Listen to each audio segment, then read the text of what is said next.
Hello and welcome to Tete a Tete, France 24's flagship interview show. Our guest today is Nasser al-Qudwa. He's a former Palestinian foreign minister. He's a nephew of the late Palestinian leader Yasser Arafat. Thank you very much for being with us, Mr. al-Qudwa. Thank you. We're nearing 1 year of war in Gaza with no end in sight. The deaths keep piling, no ceasefire on the horizon. Is there any hope in your eyes?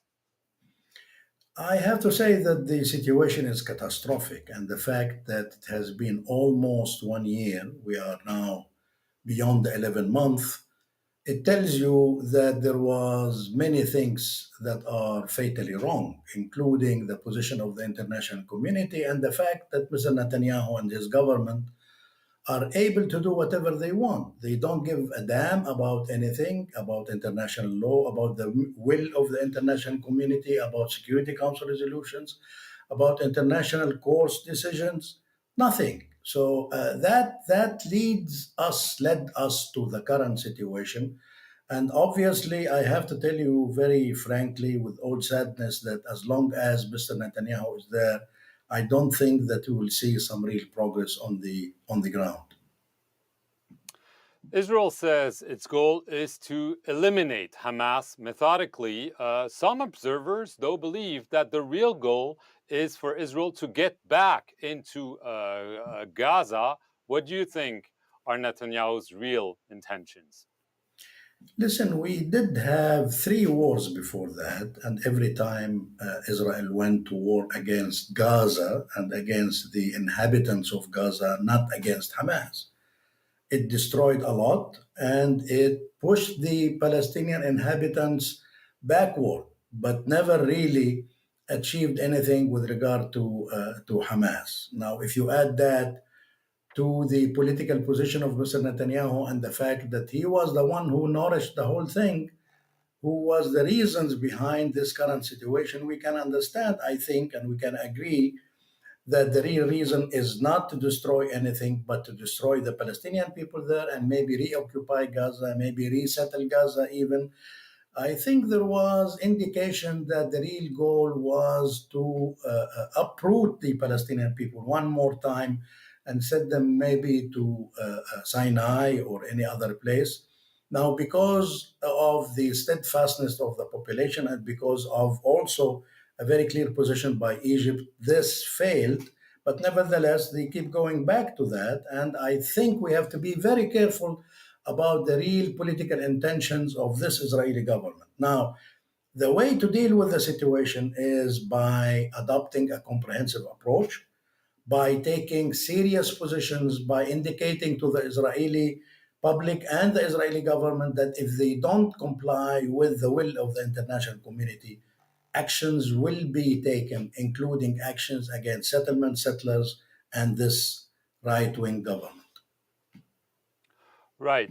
Speaking of a comprehensive solution, just a few days ago, a plan, a roadmap for a two-state solution that you drafted with the former Israeli Prime Minister Ehud Olmert was leaked. Can you tell us what this is all about and how this came about? Well, actually, I wouldn't call it a plan. It's a very important document that has clear positions by the two men, Mr. Olmert, the former Prime Minister of Israel, and myself, on very important aspects of the conflict, including the overall political solution and the war in Gaza and Jerusalem.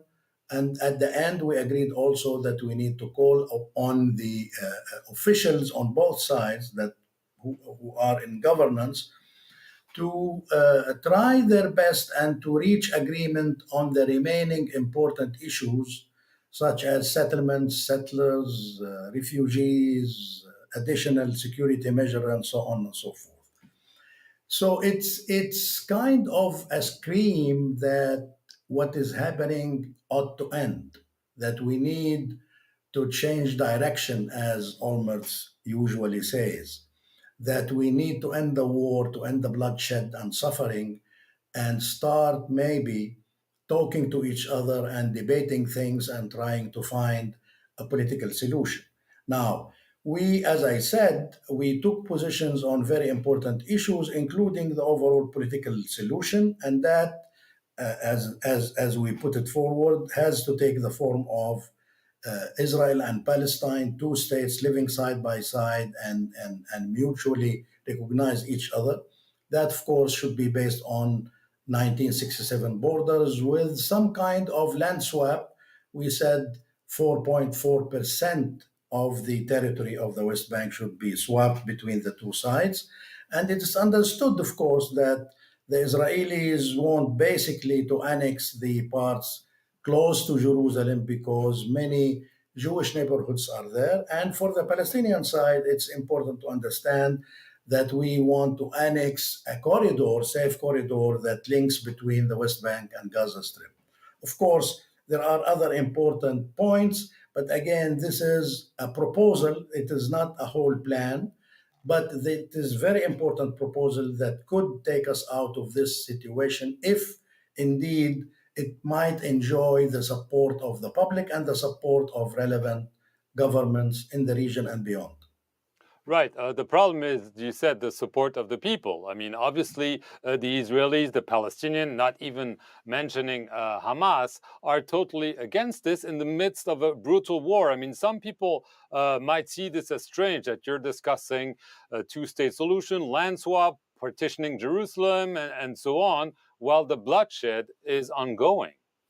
It's very difficult, that's true, but it is the only way forward, unfortunately. Whether like it or not, we have to be courageous enough to say that what is happening now is not the right road, and we have to make different choices. Now, let me also indicate that the situation in Gaza is not as you described. I think the overwhelming majority of the inhabitants of Gaza wants to get out of this war, want to end this war, and support what we put in our document.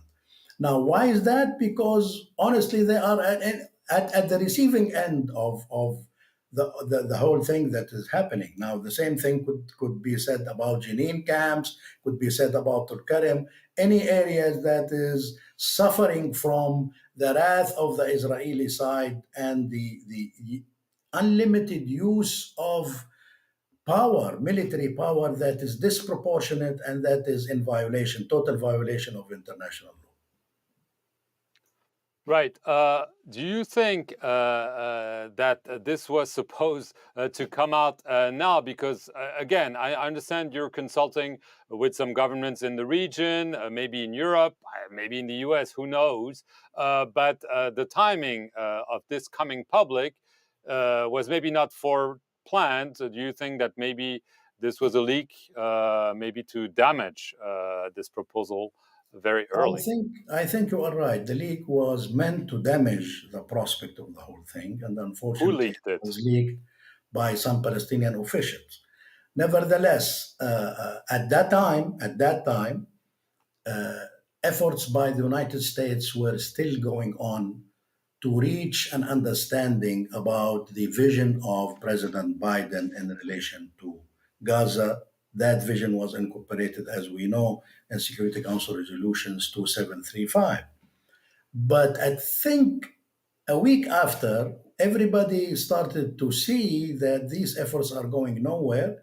And as I said earlier, as long as Mr. Netanyahu in office, we don't have any serious opportunity to proceed and to make some progress. As such, there is a need for an alternative that is not contradictory with the vision of President Biden, but that complement that vision with additional aspects, including the necessity of having a state of Palestine alongside the state of Israel based on 1967 border. This is very important, and some additional elements that are mentioned in the paper, I think, should complement the vision and should provide us with a better opportunity to proceed, provided that there is enough support, as I said, not only by the public but also by relevant government, and that includes the United States, maybe some important countries in Europe, some important countries in the region,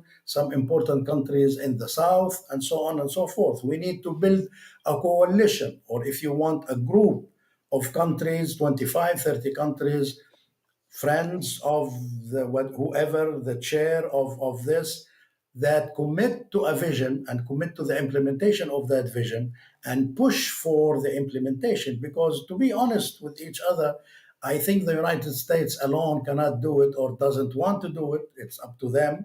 But if they don't want to do it, then they have to accept doing it in tandem with other countries as well. Just last question. There is one element of the puzzle that you didn't mention, the Palestinian Authority, or what's left of it. I mean, you have your bitter rivalry with President Mahmoud Abbas, but they haven't proposed any such thing lately, probably because they know it's hugely unpopular. Well, you said it yourself. What's left of it, and this is something that does not provide me with any happiness. Actually, this is sad to say something like this about the representative of the Palestinian people, the governing body of the Palestinian people. In reality, it doesn't represent anything now. And the last election we had was 19 years ago. So you can imagine the degree of the democratic nature or the representation or anything of that sort. However, we try to take this into consideration, and what we proposed in terms of the situation in Gaza and the future of Gaza takes care of this, takes into consideration this fact. And the proposal we make here is the establishment of a transitional council of governors or of commissioners that will be responsible for building Gaza and administrating Gaza. Of course, this should be organically linked to the Palestinian Authority, although it does not reflect the authority as it is exactly, and that's, I think, to the better of the people of Gaza. So it is organically linked to ensure the territorial integrity and the unity of the Palestinian people. Nasser al-Qudwa, I want to thank you very much for appearing here on France 24, and I want to thank you all for watching this interview here.